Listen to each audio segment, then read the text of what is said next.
ஓம் அகதீஸ்வராய நமக. ஓம் நம் குருவே நமக்கு என்றும் துணை. அனைவருக்கும் அகோரகாளி உபாசகர் ஆர் நடராஜனின் அன்பான வணக்கங்கள். இந்த வீடியோவில் நம்ம வந்து எதை பற்றி பார்க்க போகிறோம் அப்படின்னு பார்த்தீங்கன்னா, கர்ம யோக ஜாதகம், அதாவது காசி ஜாதகம் அப்படிம்பாங்க.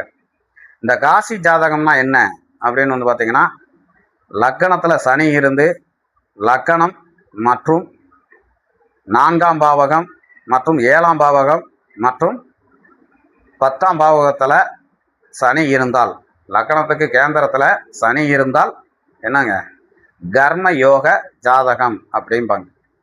இந்த கர்ம யோக ஜாதகத்துக்கு வந்து பார்த்தீங்கன்னா எந்த மாதிரியான பலன்கள் கிடைக்கும் அப்படின்னு வந்து பார்த்தீங்கன்னா, கண்டிப்பாக வந்து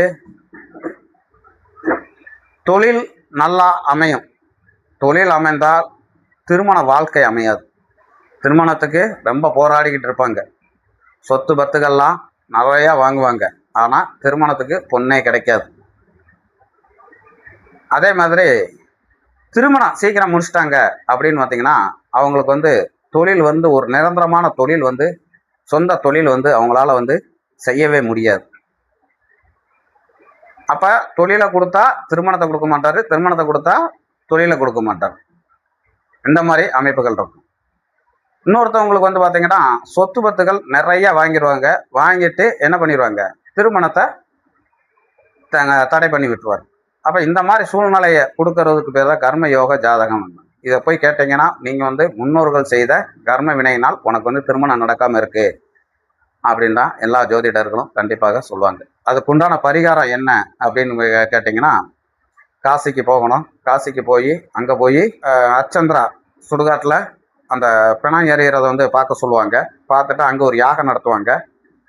அதுக்கப்புறம் வந்து பார்த்தீங்கன்னா, கங்கையில் குளிச்சுட்டு நீங்கள் வந்து சிவனை பார்த்துட்டு வந்தால் எல்லாம் சரியாயிரும் அப்படிம்பாங்க. சரிங்க, இது வந்து சாதாரண மக்களுக்கு இது வந்து செல்லுபடி ஆகுமா அப்படின்னு கேட்டிங்கன்னா, அது கண்டிப்பாக வந்து முடியாது.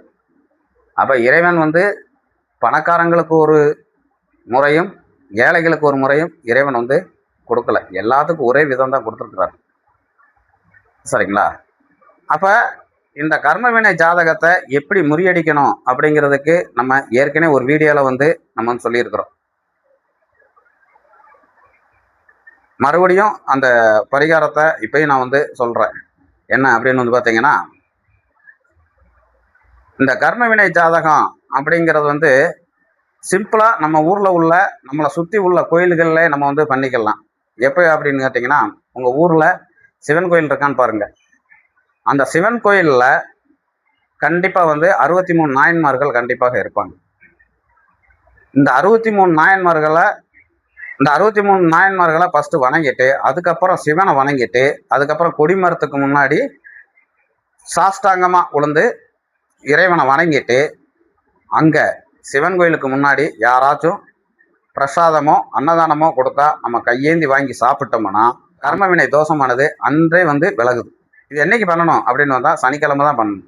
சனிக்கிழமை நீங்கள் பண்ணீங்கன்னா கண்டிப்பாக உங்களுடைய கர்ம வினைகள் அனைத்துமே நீங்கும். எத்தனை வாரம் பண்ணணும் அப்படின்னு வந்து கேட்டிங்கன்னா, குறைஞ்சது 3 வாரம், அதிகபட்சம் 11 வாரம், 27 வாரம், இந்த மாதிரி நீங்கள் வந்து பண்ணலாம். நீங்கள் எவ்வளோக்கு எவ்வளோ நீங்கள் பண்ணுறீங்களோ அவ்வளோக்கு அவ்வளோ வந்து உங்களுடைய கர்ம வினைகளானது அவ்வளோக்கு அவ்வளவு நீங்கும். இதே வந்து இந்த கர்ம வினை ஜாதகம் அப்படின்னு வந்து பார்க்கும்போது பார்த்தீங்கன்னா, நம்ம வந்து லக்கணத்தில் இருந்தால் பார்க்கணும். நம்ம வந்து பல வீடியோவில் சொல்லியிருக்கிறோம். விதி மதி கதி இந்த 3லையுமே ஆராய்ந்து பார்த்து நம்ம வந்து பலன் சொல்லணும் அப்படின்னு வந்து சொல்லியிருக்கிறோம். அப்போ லக்கணம் மட்டும் அல்ல அப்படின்னா, மதியிலையும் சந்திரனுக்கு 4ஆம் இடத்துல சனி இருந்தாலும் இந்த கர்மவினை ஜாதகம் கண்டிப்பாக இருக்கும். அதே மாதிரி கதியிலையும் நம்ம வந்து பார்க்கும்போது பார்த்தீங்கன்னா, குருவுக்கு 4, 7, 10 இருந்தாலும் கண்டிப்பாக இந்த கர்மவினை ஜாதகமானது கண்டிப்பாக இருக்கும். இதை வந்து நம்ம வந்து ஆராய்ச்சி பண்ணி பார்த்துட்டு தான் அதுக்கு தகுந்தாற் போல நம்ம வந்து இந்த பரிகாரங்களை நீங்கள் செய்யும்போது வந்து பார்த்தீங்கன்னா 100% அந்த கர்ம வினையிலிருந்து நீங்கி நல்ல வழியை வந்து நம்ம வந்து நாட முடியும். என்றும் அகத்தியர் அருள் அனைவருக்கும் கிடைக்கட்டும். வாழ்க வளமுடன்.